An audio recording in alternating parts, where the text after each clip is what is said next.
garin Kaduna Road, Suleja Express Road, ana zanga-zanga wato protest na yunwa da ake fama da ita. Kowa san cewa an samu tsadar rayuwa yanzu. To ana jifa.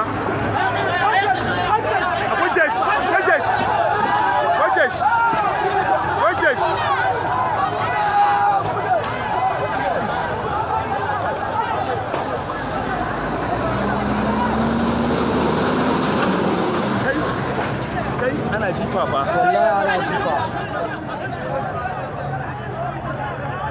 Gaskiya jifa ake yi. Matasa sun fusata. Ga kowa hankalin kowa ya tashi.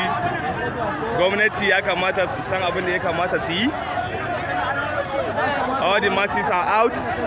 They are out for the protest. Kaduna Road, Suleja Express Road. Ana protest. Ya kamata duba ma kasar nan. Insha Allah. Gwamnati ta duba mana, gaskiya ana cikin tashin hankali. Shugaba Tinubu kana kallo ga abin da yake faruwa yanzu haka. Yawwa.